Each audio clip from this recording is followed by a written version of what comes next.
कहानी की शुरुआत में हम एक ओल्ड कपल को देखते हैं, जहाँ ये बूढ़ा आदमी अपनी वाइफ से पूछता है कि अगर वापस से जवान हो जाती तो क्या करती। इसके बाद बोलते हैं कि अब इसका कोई फायदा नहीं है, बस ऐसे पीसफुल बातें करना ही हमारे लिए काफी है। और अब दोनों अपनी शादी पे लगाए गए एक 60 साल पुराने ट्री को देखने के लिए जाते हैं। अब दोनों जने ट्री के पास पहुँच जाते हैं। तब इन्हें याद आता है कि एक तूफान के अंदर ये ट्री गिर गया था, पर तब इन लोगों को उस ट्री के ऊपर एक गोल्डन एप्पल दिखता है। इसके बाद अगली सुबह हम उसी ओल्ड मैन को देखते हैं और अब वो जैसे ही खुद को शीशे में देखता है, पाता है कि वो पूरी तरह से जवान हो चुका है। जिसके बाद तुरंत वो अपनी पत्नी के पास जाता है और देखता है कि वो भी जवान हो चुकी है। दोनों जने खुद को ऐसा देखकर काफी ज्यादा हैरान हो जाते हैं। अब शाम के वक्त इनके घर पर इनकी पोती मीनू आती है, लेकिन वो अपने दादा दादी को जवान देखकर एकदम हैरान हो जाती है। अब मीनू अपनी दादा दादी के साथ मिलकर उनके घर में बातें कर रही होती है और यहाँ मीनू अपने दादा पे कुछ ज्यादा ही प्यार बरसा रही होती है और दादाजी को टाइट की पकड़ कर अपनी दादी से बोलती है, क्या मैं दादाजी को ले सकती हूँ? लेकिन इसके लिए उसकी दादी उसे साफ मना कर देती है। और अब मीनू अपने पापा को बताती है कि दादी और दादाजी दोनों वापस से जवान हो चुके हैं। ये सुनकर उसका फादर भी एकदम हैरान हो जाता है। इसके बाद हम एक पार्क के अंदर काफी सारे बूढ़े लोगों को देखते हैं। तब यहाँ तो बूढ़े आपस में बातें कर रहे होते हैं कि इनो और शोजो काफी टाइम से आ नहीं रहे हैं, जिस पर ये दूसरा आदमी बोलता है कि इनो की हमेशा ही तबीयत खराब रहती है और हमारी एज में ये सब होना तो आम बात है। तभी हमें यहाँ शोजो को दिखाया जाता है और सारी बुढ़ियाँ उस पर मर रही होती है। तब ये देखकर वो बूढ़े आदमी बात करते हैं कि इनो और शोजो वापस से जवान हो गए। तभी यहाँ इने इन दोनों बूढ़ों को भी चाय ऑफर करती है, पर इने को जवान देखकर बूढ़ों के दिल की धड़कन ही रुक जाती है और वो चाय अपने ऊपर ही गिरा लेते हैं। तब इन्हें उनके लिए टावल लेने जाती है। अब हमें एक फ्लैशबैक दिखाया जाता है जहाँ शोजो का बेटा उससे बोल रहा होता है कि आप दोनों काफी ज्यादा बूढ़े हो चुके हो, चलिए हमारे साथ रह लीजिए। लेकिन शोजो अपने बेटे को यह कहकर मना कर देता है कि ये जमीन उसकी पुश्तैनी जमीन है, जो कि उसकी फैमिली 100 सालों से प्रोटेक्ट कर रही है और वो उसे नहीं छोड़ सकता। यहाँ हम देखते हैं कि इने को उसकी बहू अपने साथ चलने के लिए मना रही होती है, पर तब इने बोलती है, मेरे लिए सब कुछ सही रहेगा जब तक मैं अपने पति के साथ रहूंगी। और अब हमें प्रेजेंट टाइम दिखाया जाता है जब उनकी बहू अपने घर आती है, जहाँ वो आते ही सासू माँ को ढूंढने लगती है। लेकिन तब वो देखते हैं कि उसके ससुर काफी ज्यादा जवान हो चुके हैं। शोजो बताता है कि इने एक मीटिंग में गई है। अब शोजो की बहू अपने रूम में चली जाती है और सोचती है कि क्या पापा हमेशा से इतने ही जवान थे। और अब वो सोचती है कि उसे ये बात अपने पति योशाकी को भी बतानी होगी। नेक्स्ट सीन के अंदर हम योशाकी को देखते हैं, जो कि अपने माता पिता को जवान देखकर एकदम हैरान हो जाता है। लेकिन यहाँ मीनो अभी भी अपने दादा के चिपके जा रही होती है, जो देखकर उसकी माँ बोलती है कि उन्हें परेशान मत करो, वो तुम्हारे दादा हैं। लेकिन मीनो नहीं मानती और वो अपने दादा से चिपके जा रही होती है। अब थोड़ी देर बाद हम देखते हैं कि शोजो के गाल पर एक चांटे का निशान होता है और योशाकी अपनी बेटी को लेकर जा रहा होता है और बोलता है, मैं बाकी भाइयों को भी इसके बारे में बता दूंगा। तब इन्हें योशाकी के सर पर हाथ रखती है और बोलती है, अडल्ट हो जाने के बाद तुम्हें कोई शाबाशी नहीं देता होगा। और तब योशाकी को अपने बचपन के दिन याद आ जाते हैं। तब मीनो बोलती है कि उसे भी शाबाशी चाहिए, जिसके बाद उसकी दादी उसके सर पर भी हाथ रख देती है। इसके बाद हम कुछ बुड्ढों को देखते हैं जो कि इस साल के स्पोर्ट फेस्टिवल के बारे में बातें कर रही होती हैं। तब एक बुड्ढा बोलता है कि अब तो फेस्टिवल में कोई नहीं आता, जब से उन लोगों ने मीना मिमाची और किटा माची को ऐड किया है कोई भी बच्चा यहाँ नहीं आता और बाकी सारे हमारी एज के बूढ़े होते जा रहे हैं। ये बुड्ढे लोग आपस में डिस्कस कर ही रहे होते हैं। तभी एक बुड्ढा यहाँ पर शोजो को लेकर आता है। शोजो को देखकर सभी बुड्ढों के अंदर एक उम्मीद जग जाती है और शोजो उनके लिए किसी भगवान से कम नहीं होता। सारे बुड्ढे शोजो के सामने अपना सर झुकाने लगते हैं। तब एक बुड्ढा शोजो से बोलता है, क्या तुम स्पोर्ट फेस्टिवल ज्वाइन करोगे इस साल? और शोजो के बिना ही ये लोग फैसला कर लेते हैं कि शोजो इसे ज्वाइन जरूर करेगा। इसके बाद टाउन फेस्टिवल का दिन आ जाता है। अब ये बूढ़ा आदमी यहाँ पर बोलता है, मैंने सुना है कि मीना माची इस बार ज्वाइन नहीं कर पाएगा और बाकी सारे तो बूढ़े हैं यहाँ पर, और इसलिए मुझे पता है कि सिर्फ किटा माची ही जीतेगा। और ये बूढ़ा नेबर हाउस काउंसिल का हेड है इगाराशी हिसके, जो कि यहाँ अपने 2 पोतों के साथ पार्टिसिपेट करने आया है, जिसमें से पहला है इगाराशी सोता, जो कि अपने स्कूल में एक सॉकर का बेस्ट प्लेयर है, और दूसरा है इगाराशी डाइकी, जो कि अपने स्कूल की बेसबॉल टीम का कैप्टन है। और अब ये अपने पोतों के साथ मिलकर सभी बुड्ढों पर हंसने लगता है। तभी मीना माची एसोसिएट का हेड सानो बोलता है, हमारे पास इस साल एक सीक्रेट वेपन है और वो है साइटोस। ये सुनकर बुड्ढा हिसके बोलता है, तुम्हारा मतलब इने और शोजे? पर तभी यहाँ इने और शोजो आ जाते हैं और उन दोनों का जवान देखकर बुड्ढा अपने पोतों के साथ एकदम हैरान हो जाता है और सोचता है कि शायद ही उन दोनों के पोता पोती हैं। तब शोजो बताता है कि हम साइटोस हैं। अब इनका पहला गेम स्टार्ट होता है, जो कि टग ऑफ वॉर होता है और हिसके की मीना माची टीम जीत रही होती है। तभी एक बूढ़ी औरत इने को यहाँ पर चीयर करने के लिए बोलती है और जैसे ही इन्हें चीयर अप करने लगती है, सभी बुड्ढों में जोश आ जाता है और वो मीना माची टीम से जीत जाते हैं। इसके बाद अगला गेम 3 लेग रेस होता है, जिसमें हिसके के पोते जीत रहे होते हैं, पर तभी स्क्रोल शोजो के हाथ में आ जाता है और इने और शोजो उन दोनों से आगे निकल जाते हैं और मन में सोचते हैं, हम लोग 70 साल से एक साथ हैं, हमें एक दूसरे के मुंह अच्छे से पता है। और अब दोनों रेस को जीत जाते हैं और इसके बाद एक एक कर वो दोनों हर एक गेम को जीत जाते हैं। शोजे के जीतने के बाद हिसके उस पर काफी ज्यादा गुस्सा होता है और सोचता है कि 70 साल पहले उसने इने को जीत लिया और आज उसके पोतों से उनकी स्माइल भी छीन ली। जिसके बाद अपने पोतों से बोलता है कि हमारे हमारे पास अगला साल भी है। तभी यहाँ इने इनके साथ खाना खाने आ जाती है और हिसके को बताती है कि शोजे के पास में हैंडल नहीं कर सकती। तब हम शोजे के पास देखते हैं कि सारी बुड्ढियाँ उसके पीछे पागल हो रखी हैं। अब यहाँ इने हिसके को खाना देती है और बोलती है कि तुम्हारी वाइफ को मरे 3 साल हो चुके हैं और तुम्हारे पोते तुम्हारी तरह ही दिखते हैं जब तुम जवानी में थे। अब इन्हें यहाँ बताती है कि मुझे वो दिन याद आ गया जब तुमने मुझे प्रपोज किया था। इससे उसके पोतों को समझ में आता है कि आखिर क्यों उनके दादा इनके पीछे हमेशा लड़ते रहते हैं। और अब थोड़ी देर बाद इने यहाँ से चली जाती है। इने के जाने के बाद हिसके के पोते आपस में डिस्कस करते हैं कि वो काफी ज्यादा स्ट्रॉन्ग है। हम समझ सकते हैं कि हमारे दादा उन्हें हासिल क्यों नहीं कर पाए। और तब हमें एक फ्लैशबैक फोटो दिखाया जाता है हिसके का। अब स्पोर्ट डे के कुछ दिनों बाद हिसके अपने पोते सोता को कुछ सामान देकर शोजो के घर भेजता है किसी काम से। तभी घर के अंदर से मीनो बाहर आती है जिसे देखकर शोता एकदम हैरान हो जाता है। मीनो उसे अंदर बुला लेती है लेकिन शोता यहाँ पर काफी ज्यादा नर्वस होता है और वो सोचता है कि ये तो क्लास में काफी ज्यादा पॉपुलर है। शोता इतना ज्यादा नर्वस हो जाता है कि वो फोन चलाने लगता है। अंदर से दोनों को बात करते हुए मीनो की माँ काइडे देख रही होती है और अब काइडे को लगता है कि ये दोनों गर्लफ्रेंड बॉयफ्रेंड हैं। जिसके थोड़ी देर बाद हम देखते हैं कि यहाँ पर शोजे शोता से बातें कर रहा होता है लेकिन शोता काफी ज्यादा डरा होता है क्योंकि मीनो की माँ काइडे और इने दोनों ही उसे काफी देर से घूर रहे होते हैं। इससे शोता को लग रहा होता है कि वो जैसे पेरेंट्स टीचिंग मीटिंग में आया हो। अब शोजे शोता से सीधा पूछ लेता है कि क्या तुम दोनों एक ही क्लास में हो और क्या शोता तुम किसी लड़की को। तभी इने उसका मुंह बंद करा देती है। थोड़ी देर बाद शोता यहाँ से चला जाता है। मीनो बोलती है कि मुझे उससे थोड़ी देर बाद अकेले में और बात करनी थी और ये बात शोजे सुन लेता है और थोड़ा हैरान हो जाता है। यहाँ दूसरी तरफ शोता अपने दादा हिसके से बोलता है कि मुझे कैसे भी कर दोबारा से उनके घर भेजो। अब यहाँ मीनो अपने दादा दादी से बातें कर रही होती है और बोलती है कि मतलब दादी जी ने आपको पहले प्रपोज किया था। इस पर शोजे हाँ कहता है और बताता है कि वो मेरे को पहले से ही पसंद थी तो मैंने कहा कि हम खुश रहेंगे ऐसे ही। शोजे बताता है कि लेकिन मेरे पापा इसके लिए बिल्कुल नहीं मान रहे थे। वो चाहते थे कि मैं अरेंज मैरिज करूं और आगे बताते हैं कि मैं नहीं माना जिसके बाद हम दोनों आपस में लड़े। फिर मैंने सोचा शायद हमें घर से भाग जाना चाहिए पर तुम्हारी ग्रैंड माँ के सपोर्ट से मैं हमेशा ही टिका रहा। ये उस समय काफी ज्यादा कूल हुआ करती थी। अब मीनो जिद करके पूछने लग जाती है कि आखिर किस तरह से कूल हुआ करती थी दादी माँ। शोजो बताता है कि इन्होंने उस लड़की से बात करी थी जिससे अरेंज मैरिज करने के लिए मेरे फादर ने मुझे मिलाया था और तुम्हारी दादी माँ ने उसके मुँह पर साफ बोल दिया कि तुम मेरे शोजो को मेरे से नहीं छीन सकती। ये जानकर मीनो काफी ज्यादा एक्साइटेड हो जाती है और अपनी दादी माँ से वही चीज करने के लिए बोलने लगती है। मीनो इसको लेकर काफी ज्यादा जिद पर अड़ जाती है जिसके बाद इनो को ये करना ही पड़ता है। जिसके बाद इन्हें सेम वैसा ही एक्ट करती है जो देखकर मीनो काफी ज्यादा खुश हो जाती है।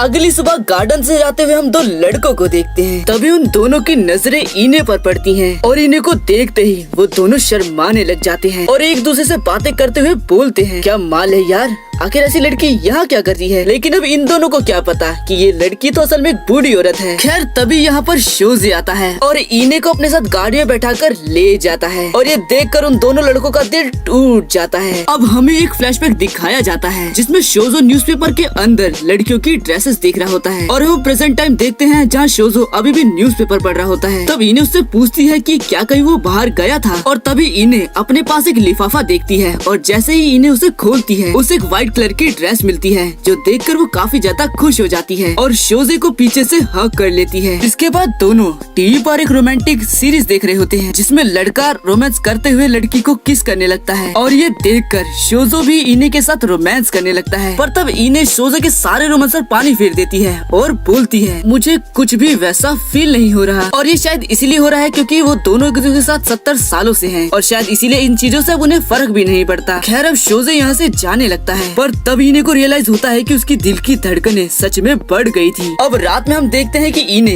कॉल पर अपने दूसरे बेटे ताकाहिरो से बोलती है तुम चिंता मत करना, तुम्हारी बेटी आज मेरे ही घर रुकेगी। और अब हम देखते हैं कि ये है इने की दूसरी पोती शोरी जो कि ताकाहिरो की बेटी है। शोरी मन में सोचती है कि मेरा पापा के साथ झगड़ा हो गया और जब मैं यहाँ आई तो मैंने देखा दादा दादी जी वापस से जवान हो चुके हैं। अब इने उससे खाने के लिए पूछती है लेकिन शोरी मना कर देती है और याद करने लगती है स्कूल में उसके सारे दोस्त उसे बोरिंग बोलते हैं क्योंकि वो हमेशा अपने करियर के लिए पढ़ती रहती है और वहीं उसके डैड उसके हमेशा पीछे लगे रहते हैं। इने शोरी को ऐसी हालत में देखकर उसको चीयर अप करने लगती है और उसे समझाने लगती है। तब शोरी को बचपन का एक दिन याद आता है जब वो अपनी दादी माँ के साथ थी और तब इने ने उससे पूछा था कि तुम बड़ी होकर क्या बनोगी, जिस पर शोरी ने कहा था कि वो एक डॉक्टर बनेगी और इने का इलाज कर कर उसको पूरा ठीक कर देगी। यहाँ प्रेजेंट टाइम में भी इने ने शोरी को गले लगा रखा था। तब हमें इने का एक और फ्लैशबैक दिखाया जाता है जहाँ वो बहुत ज्यादा बीमार पड़ रखी थी लेकिन शोजे शोजे उसका पूरा ध्यान रखता था। इने को रिग्रेट होता था कि आखिर वो कैसी पत्नी है जो अपने पति को खुश भी नहीं कर पाती, लेकिन हमेशा शोजे उसे चीयर अप करता था। खैर इसके बाद हम देखते हैं कि इने लड़कियों के स्विम सूट को लेकर एक मैगजीन में उनकी फोटोज देख रही होती है और सोचती है कि क्या उसे शोजो के लिए एक पहनना चाहिए, लेकिन फिर वो खुद में ही शर्माने लगती है क्योंकि वो एक बूढ़ी औरत है, वो अपना बदन ऐसे नहीं दिखा सकती। तब उसके बगल में श्योरी आ जाती है और बोलती है आप ऐसा पहन सकती हो, इसमें शर्माने की क्या बात है। लेकिन तब इने श्योरी को समझाती है कि वो एक बूढ़ी औरत है, वो ऐसा नहीं कर सकती। और अब इन्हें सोच लेती है कि उसे शोजो के सामने बस उस व्हाइट ड्रेस को पहन लेना ही काफी रहेगा। इसके बाद नेक्स्ट सीन में हम देखते हैं कि इने के घर पर मीनू होती है और वो देखते हैं कि इने की आंखें इतनी ज्यादा तेज हो चुकी हैं कि वो बिना चश्मे के भी न्यूज़पेपर पढ़ सकती है। ये बात सुनकर शोजो भी थोड़ा हैरान हो जाता है और तब मीनू इने से न्यूज़पेपर में एक अजीब सी लाइन पढ़ाती है जो कि थोड़ी फ्लर्टिंग लाइन थी। ये पढ़ने के बाद इने और शोजो शर्माने लग जाते हैं और मीनू दोनों पर हंसने लग जाती है। इसके बाद मीनू टीवी पर एक सीरीज देख रही होती है जिसमें एक लड़का लड़की ने एक दूसरे का हाथ पकड़ रखा था। मीनू अपने दादा दादी से पूछती है कि क्या आपने कभी एक दूसरे का हाथ पकड़ा है बाहर। इस पर इन्हें शर्माते हुए बोलती है ये तो बिल्कुल पागलपन है,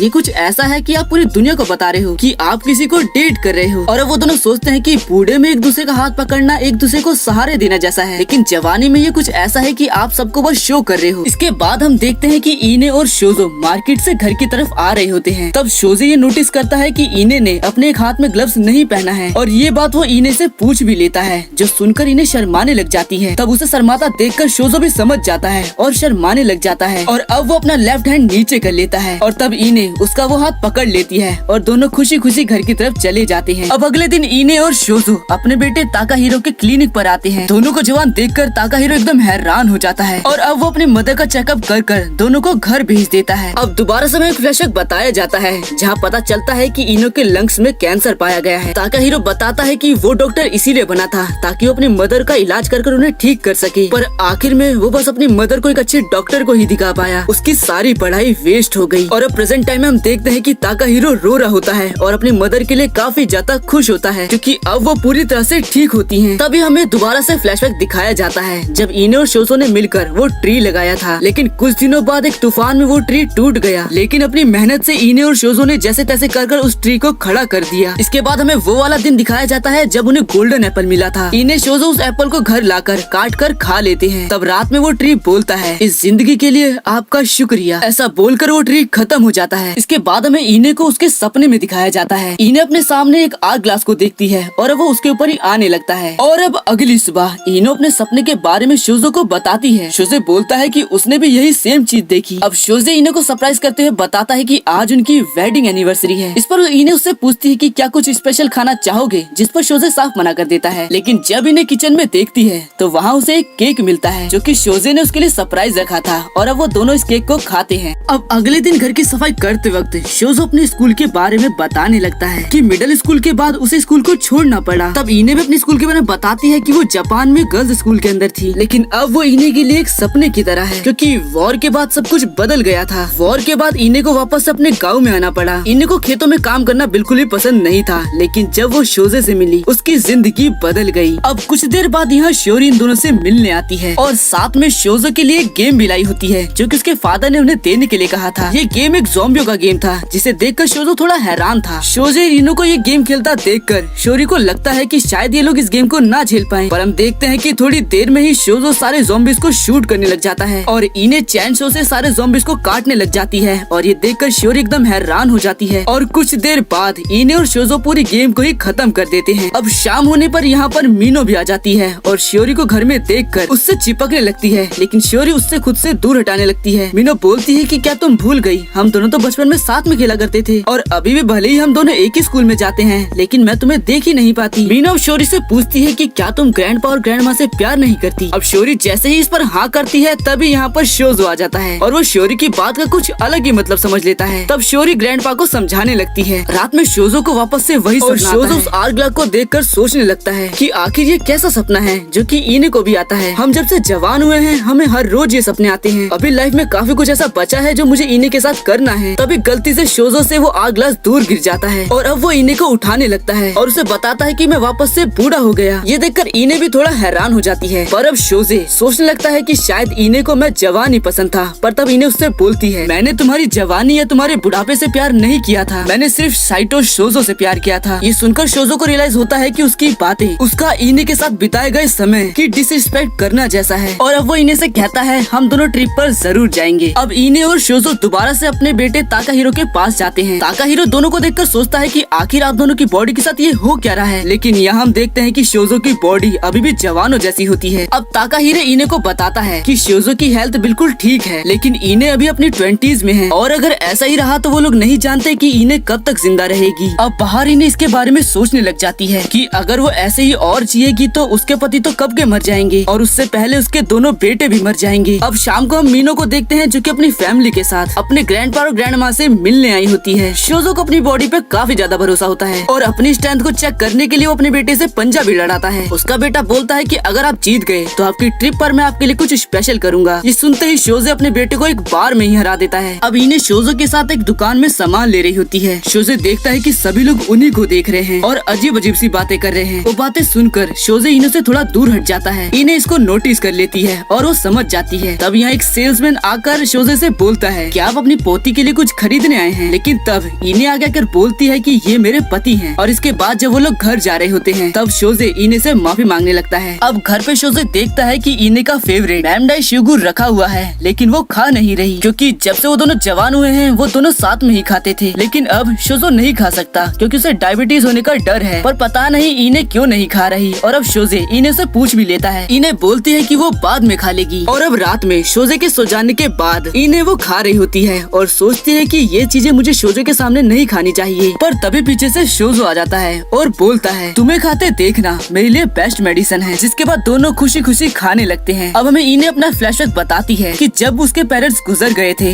तब वो अपने मॉम के रिलेटिव्स के साथ रहती थी, लेकिन वहाँ उसे हमेशा ही अवॉइड किया जाता था और इसीलिए इन्हें अपने काम को खत्म करने के बाद टेम्पल में बैठ जाती थी। लेकिन तब एक दिन वहाँ उससे मिलने शोजो आता है। तब इनके पेट से आवाज आने लगती है और तब शोजो उसे खाने के लिए कुछ देकर यहाँ से चला जाता है। इस चीज से इन्हें थोड़ा इम्प्रेस हो गई थी। अगले दिन शोजे दोबारा आ जाता है। इन्हें उससे पूछती है कि आखिर तुम यहाँ दोबारा क्यों आए हो। शोजो से बताता है ये टेम्पल मेरे रास्ते में पड़ता है तो मैं कुछ नहीं कर सकता और अब वो इन्हें के बगल में ही बैठ जाता है। अब हम शोजो को प्रेजेंट टाइम में एक सपने में देखते हैं जहाँ शोजे देखता है कि उसे ये सपना काफी दिनों बाद आ रहा है और अब वो सोचता है कि आर्ट ग्लास के उल्टा होने से वो वापस से बूढ़ा हो गया था तो शायद उसे दोबारा से उल्टा करने से वो वापस से जवान हो जाए और अब शोजो ऐसा ही करता है और अब अगली सुबह वो वापस से जवान हो जाता है। अब इन्हें शोजे से पूछती है क्या तुम्हें लगता है कि हम दोनों कभी बूढ़े नहीं होंगे। शोजे इन्हें को समझाता है और बोलता है मुझे लगता है कि जिस दिन सैंड खत्म हो जाएगी उस दिन हम वापस से बूढ़े हो जाएंगे, लेकिन तब तक हमारे पास कुछ साल है और ये जवानी का टाइम मैं बस तुम्हारे साथ बिताना चाहता हूँ।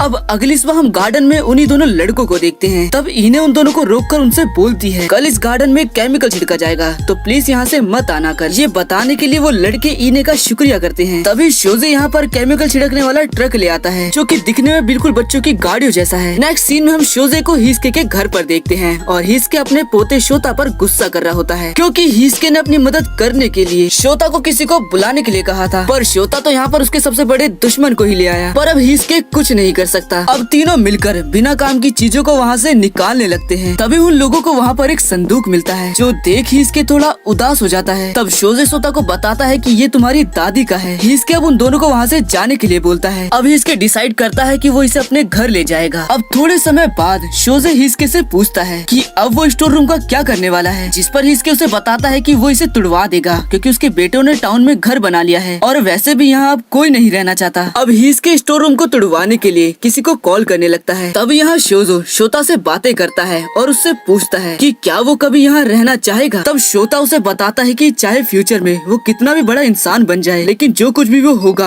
वो सब कुछ इसी लैंड की वजह से होगा। और अब शोता बोलता है कि बड़े हो जाने के बाद वो अपने दादा का फार्म वापस स्टार्ट करेगा। हम देखते हैं कि ये बात हिस्के भी सुन लेता है और अब कॉल पर उस बंदे को स्टोर रूम तोड़ने के लिए मना कर देता है और रोने लग जाता है। इसके बाद हम शियोरी को देखते हैं जो कि थोड़ा उदास होती है क्योंकि उसने अपने दादा को अनजाने में ही अनपढ़ बोल दिया। तभी शियोरी देखते हैं कि लाइब्रेरी के अंदर उसके दादा आ गए और अब वो छुपते छुपते अपने दादा का पीछा करने लगती है और पाती है कि उसके दादा हाई स्कूल की बुक्स पढ़ रहे हैं। तब शियोरी को याद आता है कि उसकी दादी ने उसे बताया था कि उसके दादा स्कूल तो पढ़ना चाहते थे लेकिन कुछ कारणों के कारण उन्हें स्कूल छोड़ना पड़ा और अब शियोरी अपने दादा को देखकर खुद भी पढ़ने लग जाती है। इसके बाद हम मीनो को उसकी क्लास में देखते हैं जहाँ उसकी सारी दोस्त उसके दादा दादी के बारे में ही बातें कर रहे होते हैं और अब वो मीनो से पूछते हैं कि क्या तुम उन्हें जानती हो। इस पर मीनो साफ मना कर देती है और अपने घर के लिए चली जाती है। लेकिन बाद में हम देखते हैं कि मीनू शोता के साथ एक कैफे में होती है। यहाँ मीनू शोता को अपनी प्रॉब्लम्स बताती है और शोता भी मीनू की सारी बातें सुनता है। अब मीनू शोता से बोलती है कि क्या कभी वो आगे इसी तरह से उसकी सारी बातें सुनेगा, जिस पर शोता बोलता है अगर तुम बताना चाहो